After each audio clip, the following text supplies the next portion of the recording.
This particular knife that I'm making now is a Skinner, most commonly used by hunters. It's an all-around knife, but it's mostly used for skinning. First, what we do is we cut our knives out of a 28 to 48 inch saw blade, which is a mill saw blade, and really good steel. And we use a plasma cutter so we don't really overheat everything. The steel is L6 is what it's called, which is a good flexible steel for knives. Only downfall to that is, though, it kind of rusts easy. Remember not to leave it in any sheath or whatnot, because the sheath will get moisture and apply it to your steel. As L6, when you heat treat it, it gets to an RC, which is the Rockwell hardness of 57 to 59, which makes for a perfect knife. Easy to sharpen, holds an edge for a fairly long time. Anything above 59 into the 60s is tough. You're talking file material, real tough to sharpen. But once you get them sharp, you can't get them dull. These are perfect knives. This steel right here, what we found is a perfect steel. If it feels like it's not sharp enough, you take a steel to it like they use in a cutlery in the kitchen and just straighten an edge out. Hard enough to hold an edge, can be ground and shaped real easy.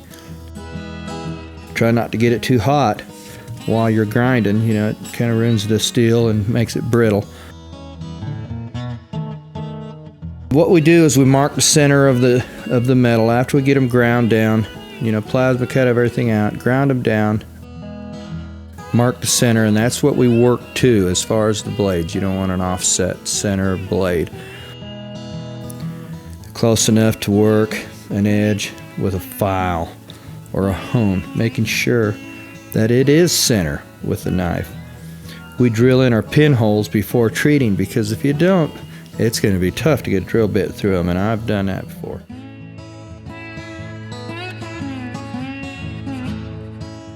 The blade is then heat treated. After we get, pretty close to where all we have to do is hone it and file it, we go ahead and heat treat everything. And what we do when we heat treating is you're trying to get all the atoms in the metal going one way, which makes it twice as strong. It can be real brittle though when you do that, so explanations of tempting is pretty important. We heat it to 1400, 1500 degrees, and what I like doing is I use an oven. It's a brick oven. We put fire brick down and use a settling torch.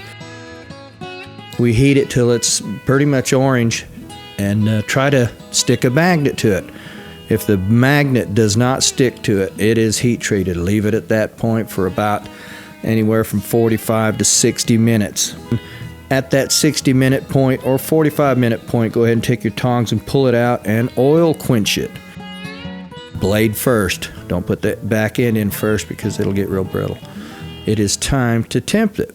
Then we go down and bother Mom's oven at 400 to 600 degrees for 1 hour. It usually turns bronze, and when it turns bronze, that's telling you got a pretty good temp. Once it's temped, you'll notice the steel kind of looks like it has a wood grain to it. Then what we do is we go ahead and prep it for buffing. We try to get as many scratches out, many nicks, any flaws that we can get. Use a lot of different ideas, sandpaper, buffers with sandpapers on them, wire wheels. Try to get it real close to buff. Once we get to that point, then we can buff it and see any flaws in it. A lot of people like the old brushed look because it looks more handmade.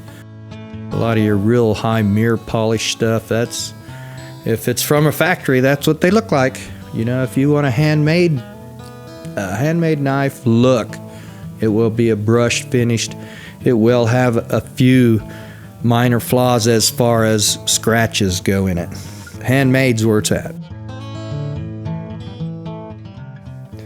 After we get everything buffed and figured out that's how we want it to look, our knife, Then we work on the handle, and this is the critical spot because everybody loves either a piece of stag, a piece of ivory, turquoise, lapis.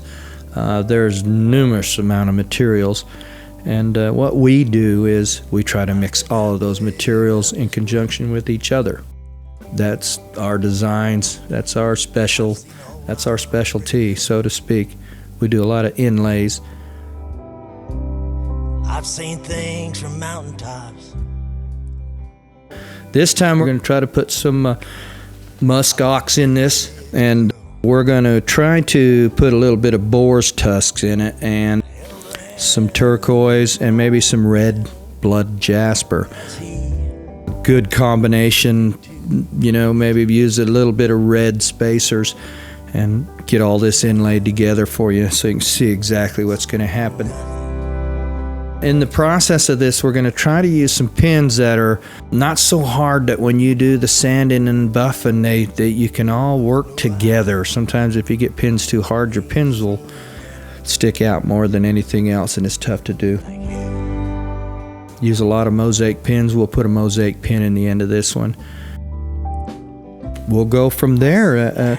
As we sand this, it's all handwork. For, you know, the last little bit of your handle, we do use a lot of wheel type sanders and belt sanders and whatnot to get her close, but your final is all hand sanded, and then we put it on the buffer and we polish it. Sometimes when you put it on the buffer, you can see some of your flaws, so we take it back and sand it again till we get it to where it's to our likings. Where only rivers flow. I hope y'all learned something from this.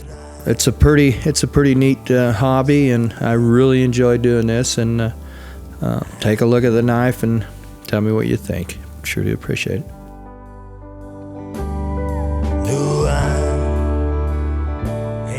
You can reach us at www.ThetwoJakes. That's the number 2 customknives.com. You design it, we'll build it. You can reach us at Jake Asuit at myway.com. That's JakeAsuit at myway.com. All my life I've tried to do things right, but my future don't look all that bright to me.